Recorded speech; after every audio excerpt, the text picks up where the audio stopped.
in these regions and focused on these scenarios.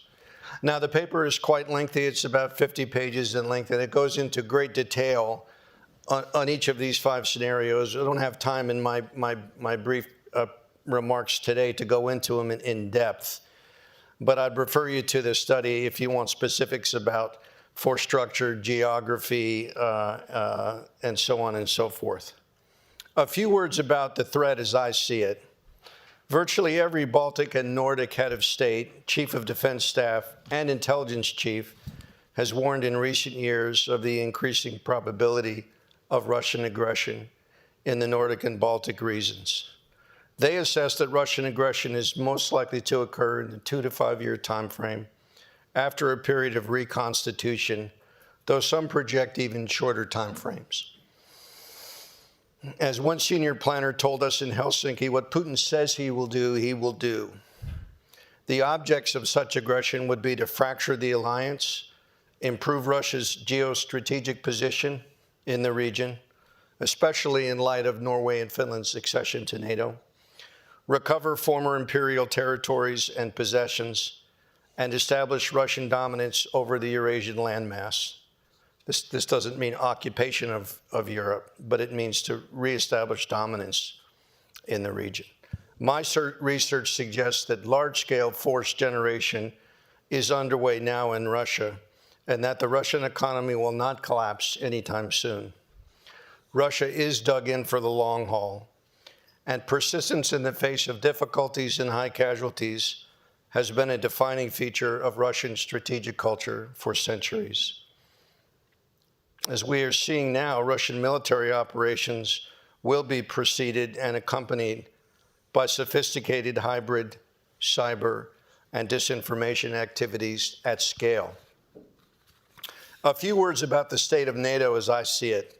It seems evident that over time, U.S. presence in Europe will decline, and that most solutions must rely primarily on European forces and capabilities.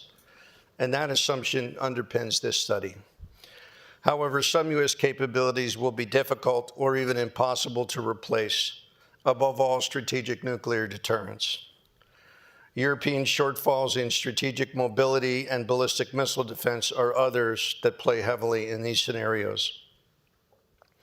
Many observers were reassured that the Hague summit last year was successful in that the U.S. did not disrupt the proceedings or abandon its Article 5 pledge. However, any number of public announcements by the president and senior administration officials suggest a waning commitment to the alliance. Over time, further troop reductions are likely, and continued strong U.S. leadership in the alliance is far from certain. I'd like to throw out a number of key assumptions that inform this study as follows. First, Russian aggression in the region in the near to midterm is, we believe, increasingly likely, Russia's heavy losses in Ukraine notwithstanding. The Russian economy is not likely to collapse in the near future. Putin will remain firmly in control of the Russian state for the foreseeable future. By themselves, the Nordic and Baltic countries cannot deter or defeat Russian aggression in any of these 5 scenarios, nor is the alliance currently postured to do so. Substantial U.S. military support in the event of Russian aggression in the region is uncertain. And finally, allies do possess the financial and manpower resources to successfully deter and defend conventionally, but perhaps not in the nuclear realm. Should U.S. nuclear deterrence be withdrawn, nuclear programs in key states such as France, the U.K., Poland, Sweden, and perhaps others should either be initiated or ramped up. There is a lengthy list of recommendations for each of these 5 scenarios in the long paper, which will be made available to you very shortly, I think. And I don't really have the time to go over all of them, but I would like to highlight a few that I think are common to all. The first is that as currently postured, the Nordic and Baltic nations are going to need help to deter or, if necessary, to defend. They're not going to be able to do that by themselves. And I would highlight in particular the commitment that was made in 2022 at the Madrid summit, which called for the alliance to position not EFP battalions, but NATO brigades in the 3 Baltic nations as and when required. That commitment has not materialized yet, but I think would be a really important first step to deterring Russian aggression in those areas. The second is that in places where NATO forces aren't currently deployed, then a comprehensive exercise schedule really needs to be brought into play for scenarios like Svalbard and like the Aland Islands. These are 2 cases that are not defended by troop contingents right now, and therefore, present an opportunity for Russian aggression. If you can't put troops in those locations, the next best thing is a regular exercise schedule to demonstrate a capability on the part of the alliance to rapidly move in and defend them. The Baltic states in particular just don't have the financial means to acquire the systems and the programs that they need to defend. So they're going to need financial assistance from the outside. A level of financial assistance which has not been forthcoming to date. And finally, I would say preparing the populations of these countries for the reality that they face right now is really important. It's a point that was driven home in our visits to these capitals in 2025, I think very, very clearly. This is largely a function of the domestic governments, but the alliance also has a role to play in preparing the allies' national populations for the reality of the world that they live in right now. I think I'm going to stop there to save time for Elliot and for the rest of you. Thanks for your attention, and look forward to your questions and your comments. Thank you. Thanks, Rich. I mean, I really want to commend you. It's 50 pages. It reads a lot faster than that. It's well written. It's compact. It's jack full of data, and its recommendations are really practical and pragmatic. These are things that can be done. So congratulations on that. But let me start first by kind of digging into the threat posed by Russia. How do you respond to those who go, Rich, great paper, but this is a bit alarmist. Russia's a crippled force. You kind of touched on it. 1 million, 1.2 million casualties, maybe over 350, 360,000 actually killed. An economy that's under increasing strain from 4 years of sanctions. I mean, elaborate more on why you see this threat as not only urgent but also long-term posed by Russia. Yeah, I've been working in this space for a long, long time, as you have, and Elliot, as you have. And I will recall any number of visits to think tanks, to the Pentagon, to the State Department, in different tours on the NSC, where I was constantly told that I was being alarmist. This was before the invasion of Georgia. This was before the taking of Crimea and the aggression in the Donbass in 2014. It was leading right up to the 22 sort of large-scale invasion of Ukraine. All along its periphery, really, I would say beginning almost with Putin's speech at the 2007 Munich Security Conference, we've seen an aggressive and a revanchist Russia, time and time and time again. Putin is not afraid to use military force where he thinks the benefits outweigh the costs. And I think we just have to understand that reality. A military planner doesn't get paid to sort of guess. They have to make judgments about what is the most likely and the most dangerous course of action that we face, and they have to prepare accordingly. I think that's a good frame of mind to be in. Russia has taken enormous losses in Ukraine. There's no doubt about it. But Russia has not yet gone to full-scale mobilization. It has not tapped the populations in the Moscow and Leningrad urban areas, which is where the elites live. He has not tapped into the 400,000 soldiers who are Ministry of Interior troops, not army troops. So that represents a manpower reservoir that has yet to be tapped. And his population is 3 or 4 times the population that Ukraine can draw upon. So it's certainly possible to make an informed judgment that Russia cannot or will not commit further aggression. I'm not in that camp. I just think that prudence dictates that we have to be prepared for yet another round of it. And add to that also that compared to February 2022, the Russian army is about 20% bigger than it was. It's more seasoned. It's demonstrated learning capacity. For sure. It's improved or resolved many of the shortcomings it demonstrated in February 2022. It's a different fighting force. It's a seasoned fighting force. It is, and there's certainly many things that the Russian military does badly. There's some things that it leads the pack in. Probably only the Ukrainians are as expert in electronic warfare and use of unmanned platforms as the Russians are. They're really, really good at that. And they have a lot of combat experience that Western militaries, frankly, don't have, including the U.S. military right now. So I wouldn't shortchange that either. Yeah. Elliot, do you want to dive in on this? Sure. So first, let me stipulate, I think it's an excellent piece of military analysis. It is a militarily conservative piece of analysis. I agree with all the recommendations. I think that's the prudent thing to do, and it's also the prudent thing to expect that your enemy will do the kinds of things that you worry about most. That said, I think it's excessively pessimistic, which really has no bearing on whether or not you should do the things that Rich recommends. You should do the things that he recommends. So first, this battle season part, I've heard that before. I ran the Air Force's study of the first Gulf War. And so I remember being saturated in reports about the battle-hardened Iraqi army. It was not battle-hardened, it was battle-weary. And I think, and they had not suffered anything like the scale of casualties. They had suffered a lot of casualties in the war with Iran, but not like the Russians had. 1.2 million casualties, that's a lot.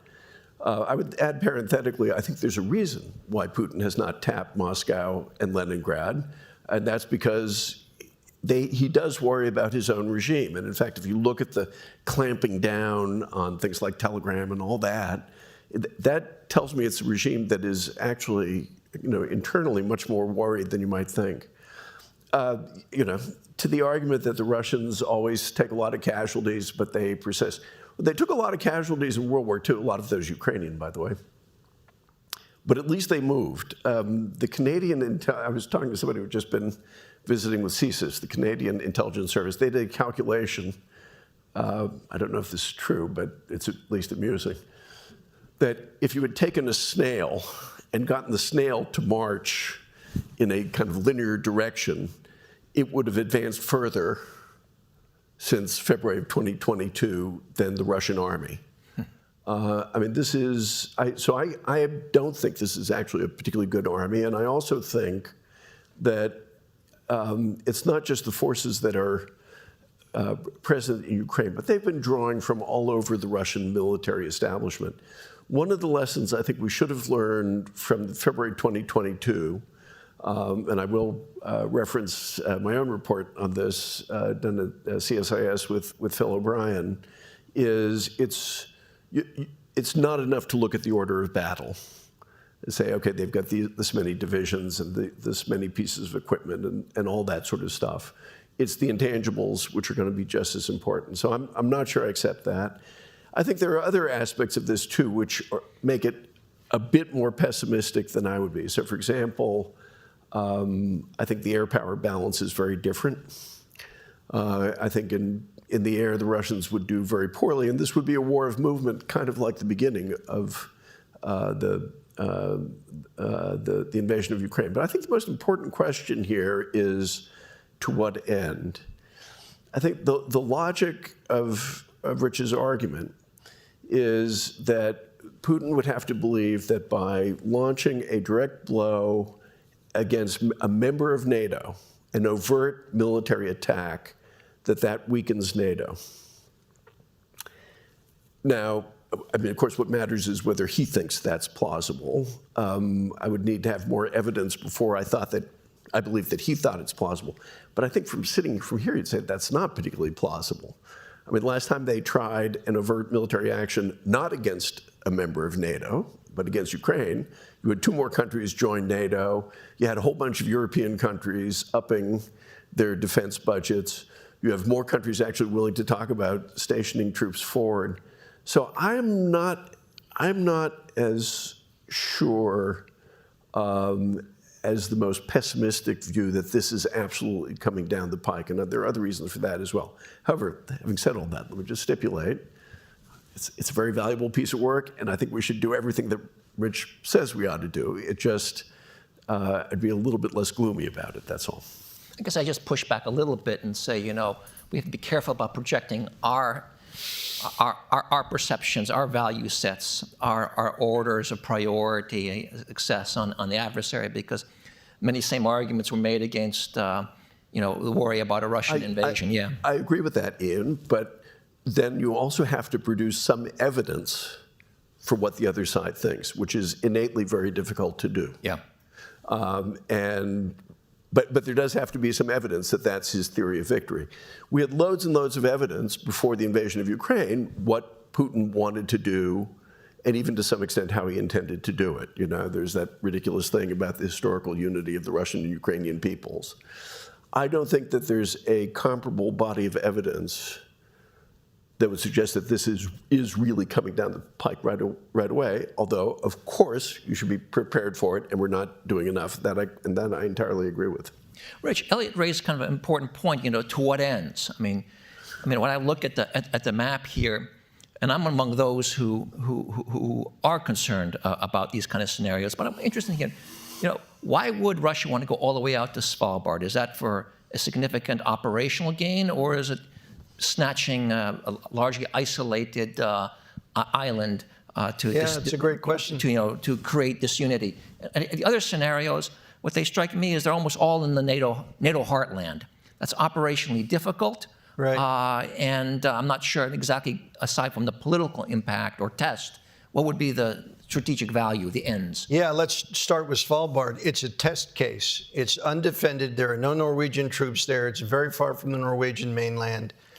Russia's got any number of high-quality intervention forces which are able to reach that distance. And the idea is that you would snatch a small piece of NATO territory and then see how the alliance responds. Now, it is possible that the alliance would sort of get up on its hind legs and unify, as Elliot suggests. On the other hand, you've got to get the Turks on board. You've got to get the Hungarians on board. You've got to get Philo and the Czechs on board. Not necessarily to contribute troops, but you got to have a sort of a unanimous response in the NAC if you want this to be a NATO response. And so the prize for Putin in a scenario like this, or in some of the others, is that NATO fails to reach that consensus. And at relatively low cost or no cost at all, you fracture the alliance. Probably the biggest question in all of this is what would be the response of the United States? And I think it's more uncertain now than it has been the case for most of the history of the alliance. And that, to my mind, calls into question, the strength of the deterrent that has always been the raison d'etre of the alliance to begin with. Another factor to consider here is that, the Ukrainians have something like 111 brigades in the field right now. There are no troops in Svalbard. There are no troops on the Åland Islands, which is the second scenario, Finnish territory in the northern Baltic Sea, but not defended by any troops. The Estonians have a single regular brigade that they can bring to bear against Russian forces. And the Russians are right next door, whereas the ability of the alliance to respond at any kind of strength, at least on the ground, is much more open to question. And the third factor we have to consider is that across the alliance, the readiness of even the strongest NATO allies, the French, the British, the Germans, is not high.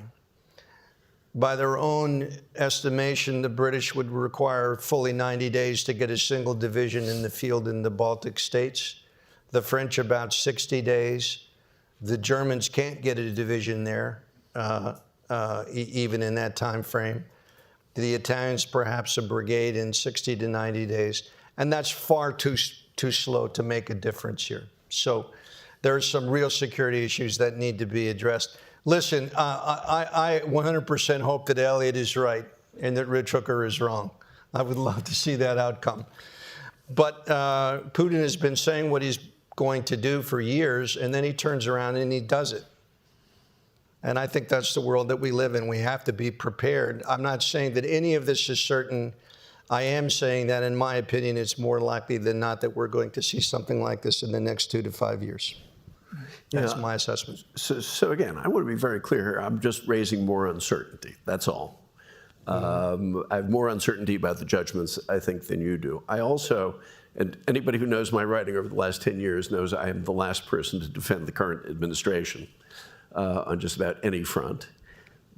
But I also think, as I try to step back and look at what the U.S. role in NATO actually has been, to the extent you can set aside some of the rhetoric, as far as I can tell, intelligence support to the Ukrainians continues. As far as I can tell, sale of weapons through the Europeans continues. As far as I can tell, we're willing to take Russian-flagged ships even, which I don't think the Biden administration was willing to do. We're willing to put a squeeze on Russia in a number of places, including India, that, again, I don't think previous administrations were willing to do. I think what the upshot of that is it seems to me that again injects more uncertainty into the Russian calculations. I think the thing that strikes me in retrospect about the invasion of Ukraine is they had very little uncertainty about, they were completely wrong, but they had very little uncertainty about how they thought that thing was going to go and what they thought the reactions of the rest of the world were. Yep. And here, I think, I may well be wrong, and I'm obviously not privy to their internal deliberations, but I would have to think that they would have more uncertainty about what might happen. Yeah, that's interesting. The big Russian miscalculation was the Ukrainians and their willingness to fight and their ability to fight, but they were spot on how the West and NATO was going to respond. No, I don't think so. Oh, absolutely. Ian, hang on a second.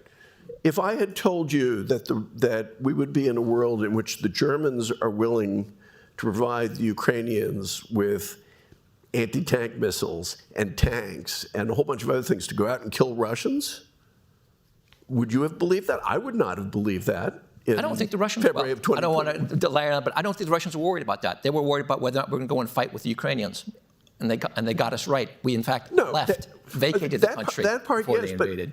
But let me hit back to Rich on uncertainty of the alliance's response, because that permeated this study. In fact, the title of the study is Putin's Next Move: 5 Russian Attack Scenarios Europe Must Prepare For, vice 5 Russian attack scenarios NATO or the transatlantic community should prepare for. What are you indicating in that title? Are you asserting here that Putin can be confident the United States might not be ready to or willing to participate in a response to any of these scenarios?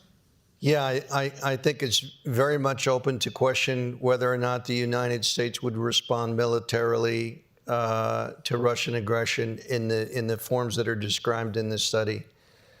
I think it's very much open to question. If you look at the internal communications that were revealed in sort of the Signal Gate scandal, if you look at the public discourse that came out of senior administration officials last year at the Munich Security Conference, if you note that of the 4 brigades that we have in Europe, we pulled one of them back now without replacement.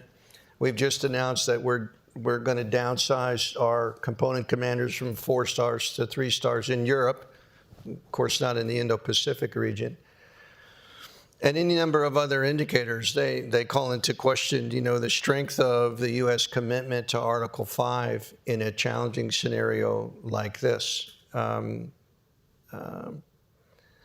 was part of H.R. McMaster's team in the first year, 18 months of the first Trump administration, and based on that experience, I have my doubts about whether or not we would, in a kind of a robust way, participate in a NATO response to Russian aggression in these scenarios. I mean, I'd add to that also really the lack of a U.S. response to Putin's firing of 24 Drones, yeah. unmanned aerial vehicles Yeah. into Poland. That's a direct assault Yeah. on a NATO ally, the first we have ever seen in the history of the alliance. Yeah. And the United States didn't even lift a single aircraft Yeah. in response to that.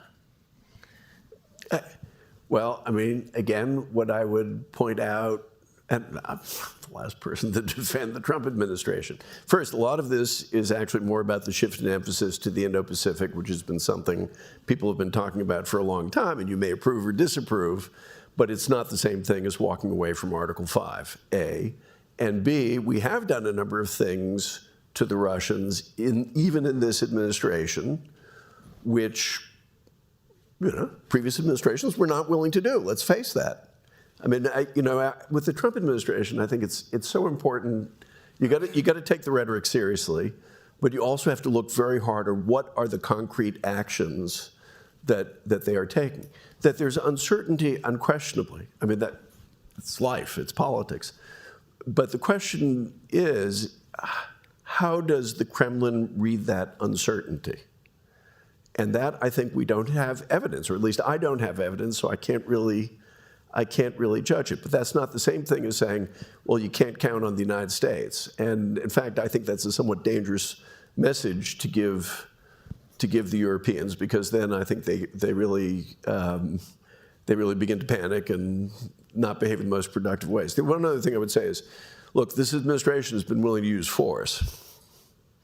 And this administration, I think, also has a president who's volatile. They have been willing to use force, and I think you can reasonably say that it's a president who's, although he still has a kind of relationship, admiration, I don't know, something with Putin that I think is absurd, he also thinks the guy's kind of a loser. And that he has kind of diddled him before. So I don't think if you're Putin, you really necessarily feel that you can count on the Americans kind of clearing the way for you to do this. I think that, in other words, I think they would be operating under a lot of uncertainty. You can add to that also, President Trump is the only president I know of who's actually used force against Russian soldiers. Think of 2017 in Syria. That's actually a very good We point. eliminated an entire battalion of Russian soldiers. Can I make a comment about that? You were there at that time. You were in the White House at that time. There's been a lot of rewriting of history.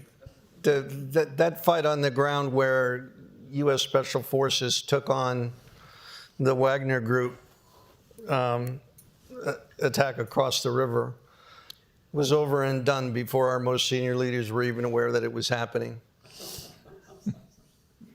I'm just telling you that as somebody who spent all night in the White House.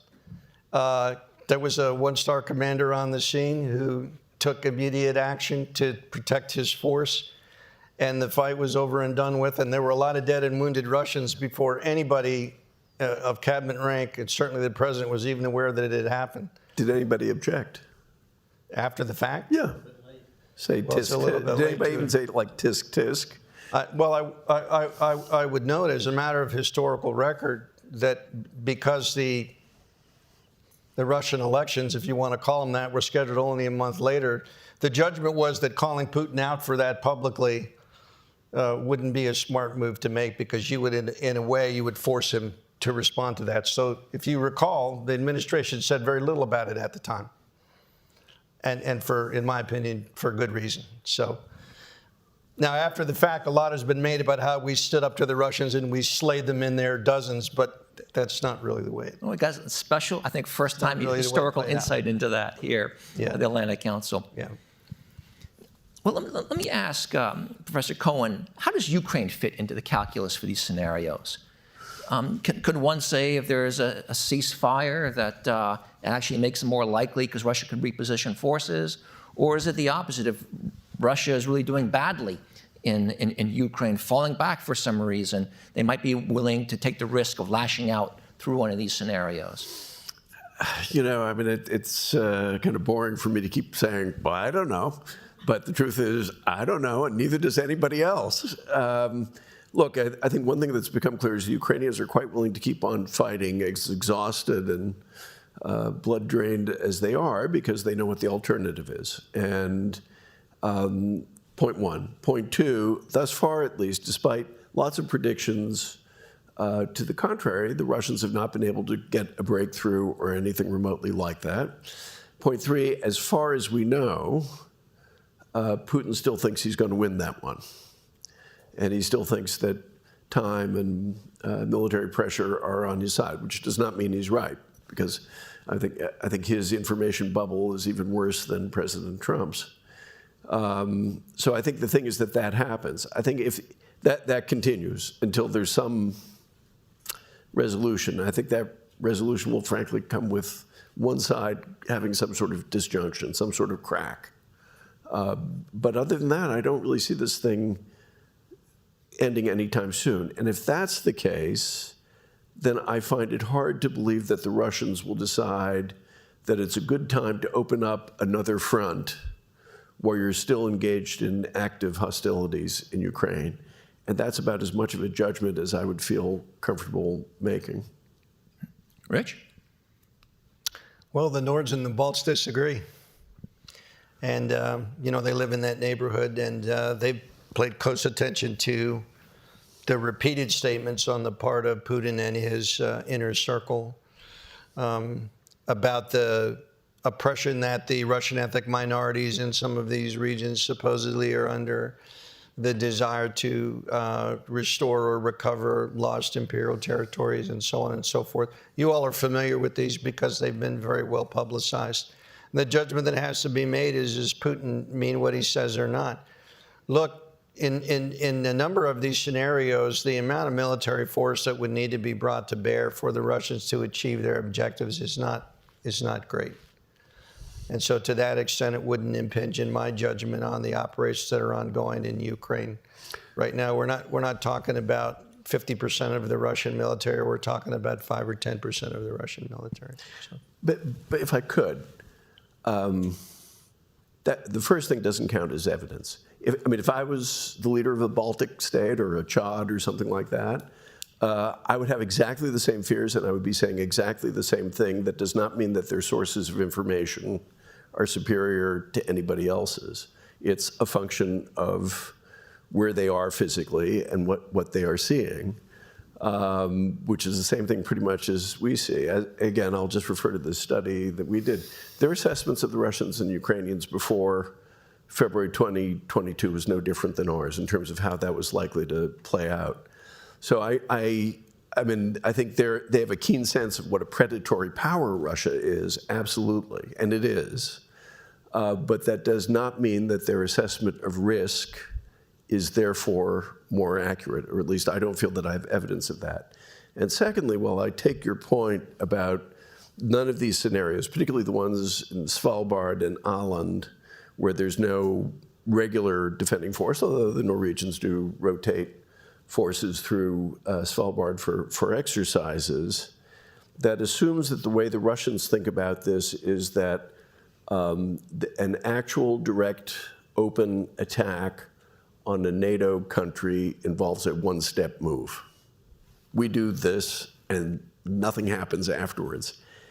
And maybe they think that way because Putin is certainly somebody who's very risk tolerant. But again, that seems to me to at least be a question mark that you have to explore. And again, one last time, I just want to emphasize, having said all that, I completely agree with all the recommendations here. And I agree with being cautious. Rich, let me move on to the Europeans and their readiness for this. Yeah. I guess it's almost a twofold question, but the emphasis on the second question. Share with us from your report, is NATO ready today for these scenarios? And then, is Europe, without the United States, capable of handling these scenarios? Yeah. I kind of think that Europe is physically capable of handling. They have 1.7 million men in arms. They've got $650 billion or so of spending, and it's going up.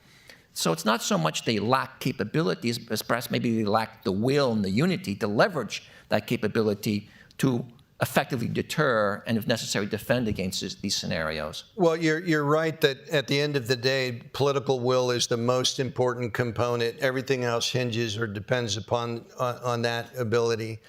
I like to use the analogy, though, of if the United States were a loose confederation as opposed to the federal entity that it is, if the United States were organized like the European Union, try to picture California and Texas really agreeing on any course of action.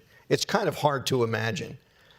So we sometimes fall into the trap of thinking that Europe can turn on a dime and behave the way the United States can, and it's really a flawed assumption. Trying to get, depending on how you count, 44 or 51, European entities to come together to do something as kind of drastic as go to war with Russia. That's a challenging thing to do. So political will is just crucial to all of this. But then you've also got to factor in the actual, yes, there's all kinds of potential military capability to be found in Europe. But an example for you, there are 9 high readiness corps headquarters in the NATO alliance right now. 9.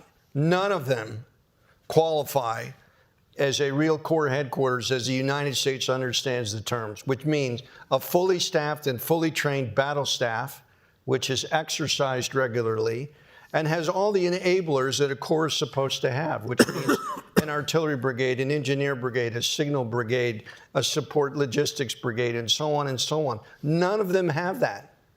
None of them, not one, not even the ARC, which has to draw upon both French and British capabilities to even approach that. I already referenced a minute ago how difficult it is for the French and the British and the Germans and the Italians to put meaningful forces in a time frame that matters in the place of Russian aggression, let's say in the Baltic states. And those time and space factors are really all important. So it's a real problem. A lot of money has been spent in the last 5 and 6 and 7 years in Europe, but it has not yet translated into significant increases in the readiness of its military formations. Picture's a little bit better with air forces, and it's a little bit better with maritime forces for sure. But at the end of the day, I think the currency is what do you have on the ground to stop Russian aggression, and there are real capability gaps that have to be filled in a hurry, I think, for this picture to change. Well, then I got to ask this basic question: is these are significant, but they are not. They're not as major as a major Russian invasion into a NATO country. This is pretty selective. If the Europeans can't handle this on their own today, just one of these scenarios, what does that say about the credibility of NATO's posture? Well, Ian, they can. The question is they have not yet. If you put the right kind of forces in place, then the picture changes, and that could be done quickly. The picture changes pretty significantly. We just haven't made those steps yet. For example, if the Estonian army has a single active duty brigade, how much can it accomplish in the face of the 1st Guards Tank Army? It's going to need help from outside, and that help's got to be there in a hurry. And right now, that's a real challenge. All right, well, let me open it up to the audience here. I see this is great. We've got a lot of hands. I'm going to start off with Harlan Ullman. It's coming up. Thank you. This is really great. I congratulate you. And the issue you're talking about is what would Putin do to disrupt NATO or Europe? And it's a very, very serious question. I want to raise 3 scenarios that I think are far more dangerous than that, Rich, but a couple of comments. First, defending against Svalbard, so forth, is really simple if you put your mind to it. It's not a big deal. Whether people are going to do that or not remains to be seen. Second, it took the United States 15 years to recover from Vietnam. And third, don't forget September 12, 2001, when NATO went to war in all places, Afghanistan. The scenarios you might want to think, the most dangerous thing Putin can do is active measures. You haven't discussed that. That is what he's going to rely on, and he's good on that. Second, with the end of New START, he's going to use the emphasis on his superiority of theater nuclear weapons. He could feint here, there. We can do nothing about that. And third, what happens in Asia? Supposing he decides to gobble up a couple of Japanese islands or something to divert our attention. These, I think, are more realistic scenarios which are likely to happen, especially active measures. My question, what happens when a German becomes SACEUR? When a German becomes SACEUR, Or whomever. I have a hard time imagining that the French would sign up for that, to be honest. Use your imagination when it's no longer Yeah. I think that's the topic for my next major research. Trip to Germany? You know, as what does NATO look like with a much smaller or even no U.S. participation at all? You know, I mean, it's speculative for sure what it would look like. I tend to think that NATO might continue on. I mean, after all, it would be 31 nations, not 32. And there's certainly the unifying factor of an imminent Russian threat that would still be operative. But it's speculative what NATO would look like without the United States, for sure. I think the prospects of conflict in the European security space go way up without the United States in the equation, for sure. Yeah.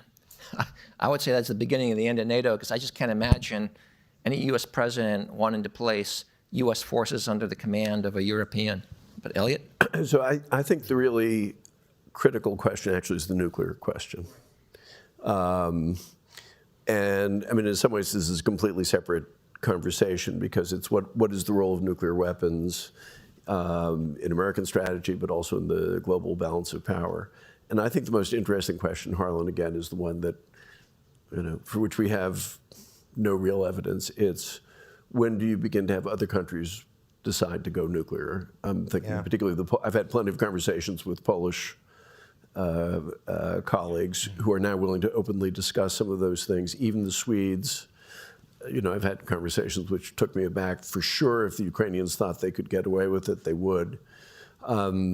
And it's in the nature of those programs is that they would be covert for good reasons. It would be, it would be quite destabilizing because if and when the Russians find out, they're tempted to do all kinds of things. And I think, by the way, that's going to be the biggest obstacle to having a European SACEUR is the question of American nuclear weapons. Mm-hmm. Let me build on a point also, Elliot, that Harlan raised, is how do you see the role of nuclear coercion evolving in Russian strategy in these and other contingencies? So it's a very interesting question. I wish I don't want to be confident because I don't think I've gone into it enough depth. I think on the one hand, you certainly see the Russians much more willing to issue nuclear threats. They did sort of, with the Biden administration, I think they did have some real effect. But I think the effect was limited, actually, because it certainly at least slowed down and in some ways prevented us sending some of the things to the Ukrainians that we really should have in quantity a lot earlier.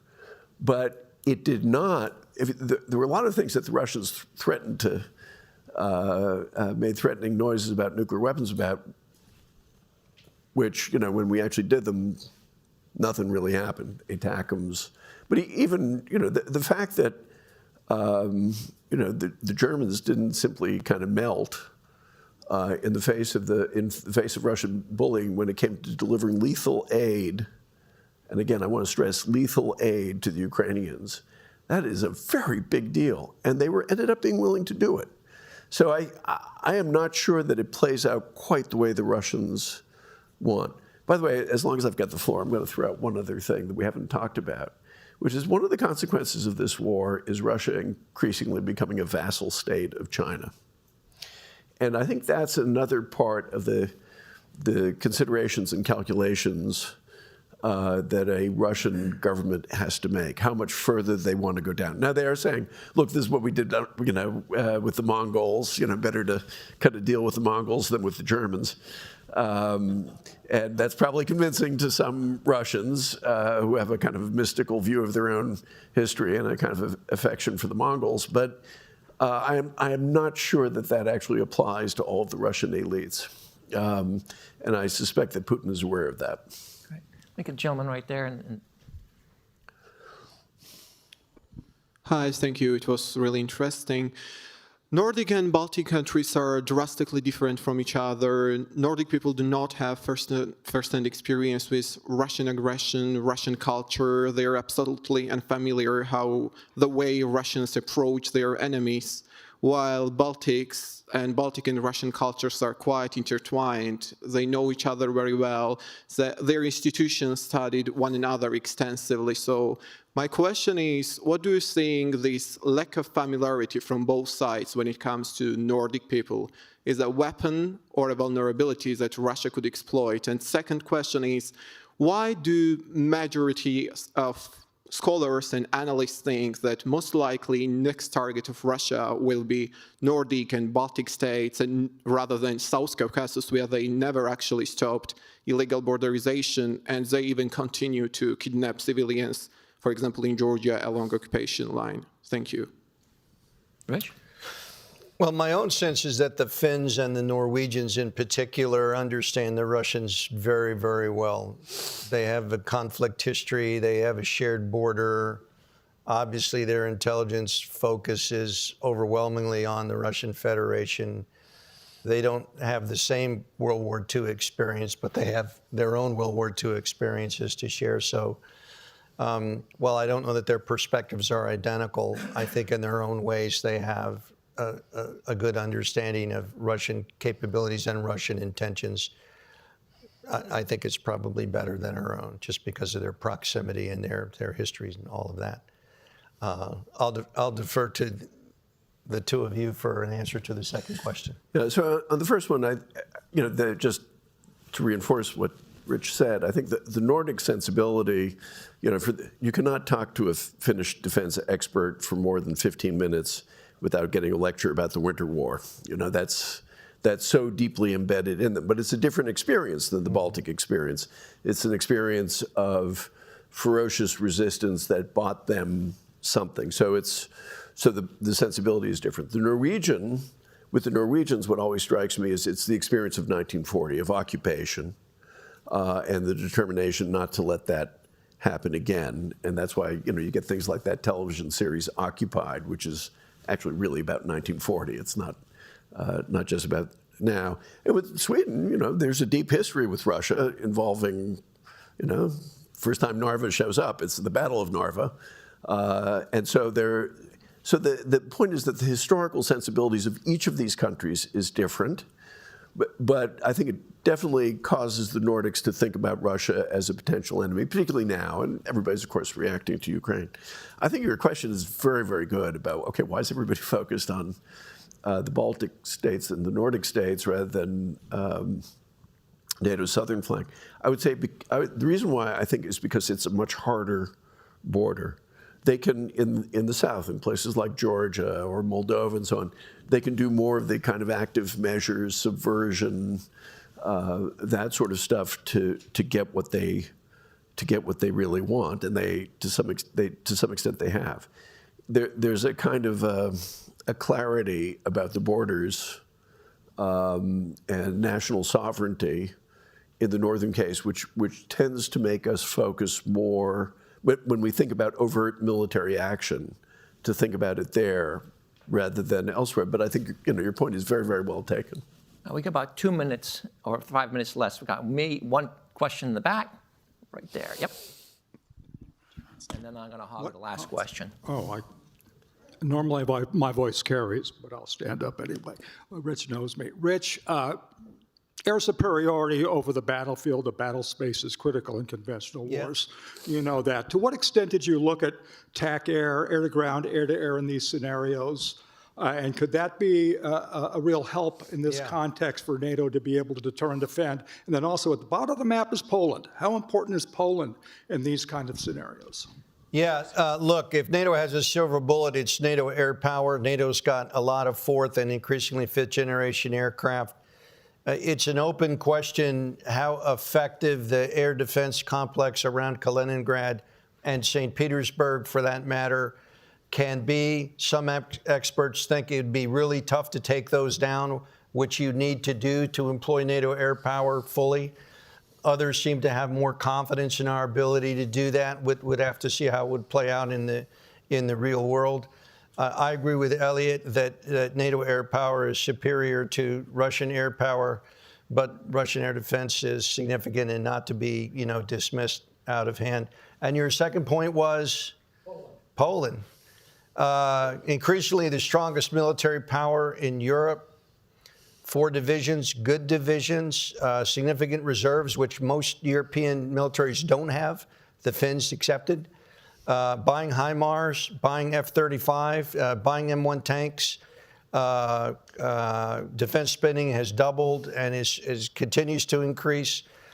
But at the end of the day, the Poles have 4 divisions and the Russians have 15 and 23 independent brigades and 1,200 fighters against 100 Polish fighters. So let's not think that the Poles are the answer to the problem, but I see them as emerging as perhaps the most powerful military, certainly in Central and Eastern Europe, and a real bright spot in an otherwise troubled picture in terms of readiness. Yeah. I'm going to give the last question. It's going to be kind of our closeout question. I'm going to go with Elliot and then Rich, since you wrote the report, to lock us down and end this. So we have this report. We have these 5 scenarios. We have a U.S. president that has already withdrawn 1 brigade from Romania. We're in the process of withdrawing a brigade from Romania. He's pulled out forces from Poland, the air defense forces, for the protected logistics flow into Ukraine. We have an NSS, National Security Strategy, and an NDS that basically is signaling that there's going to be further reductions of U.S. presence there. Undersecretary of Defense Bridge Colby basically reasserted that either today or yesterday in his remarks to the NATO Defense Ministerial, talking about a 3.0, which Europeans do more and we do less. Not in terms of balance, but in bottom line, less. In light of this report and your understanding of the situation, the security situation in Europe, is this the right direction that For the United States? the United States, yeah. Like I said, you're not going to catch me saying anything nice about the Trump administration. There is, however, a way in which Donald Trump or Pete Hegseth or J.D. Vance are kind of like Bob Gates with bad manners. That is saying exactly the same kinds of things to the Europeans that we've been saying for 20 or 30 years, and which I've seen at places like the Munich Security Conference repeatedly. I mean, I remember Bob Gates giving the Europeans a tongue lashing. And there is a strategic logic to focus on the Indo-Pacific and even to some extent to doing more in our own backyard, which I think is not unreasonable. Do I care for all the rest of the stuff? No, it's awful. And we haven't even talked about Greenland. So would I be in favor of those withdrawals? No. But do I think that this is a sign that the United States has done this incredible U-turn and we're about to walk out of NATO and stuff? No, I don't think so. Because here's the bottom line: is I think as extreme as this administration is in some ways, commitments turn out to be sticky things. So, I mean, I'll just set aside Europe for the moment. Every administration since George W. Bush has wanted to get the hell out of the Middle East. Absolutely, without question. Barack Obama, Trump 1, Biden, Trump 2, which is why we're maybe sending a second carrier battle group over there. Rich? The most important trading bloc that the United States has is Europe. It's not China. It's not the Indo-Pacific. It's Europe. Of our 36 treaty allies, 31 of them are in the NATO alliance, and they represent 60 to 70% of all the military and all the economic power on the planet. So this idea that we can relegate Europe to number 3, number 4, number 5 among our strategic priorities, when the threat it faces is by far the strongest nuclear power on the planet. It's not China, of course, it's Russia. I think is a strategic miscalculation. No more than at most about 10% of our military power is pointed towards Europe anyway. We have 3 of 31 brigades there. We have 6 of 54 fighter squadrons there. We have literally a handful of ships in the Sixth Fleet, 5 or 6, destroyers, something like that. So this idea that we have to pivot everything to Indo-Pacific and leave nothing to Europe is fundamentally misplaced. We have always been in NATO because it's in our strategic interest, our vital interest, to have a secure and a stable transatlantic security environment. And that has not changed, and that will not change. It's a great way to end. Dr. Cohen, Elliot, thank you for joining us today. Dr. Hooker, Rich, congratulations on a great report. I strongly recommend you all read this. It is highly readable, and it is very hard-hitting. And thank you all for joining us today. Thank you.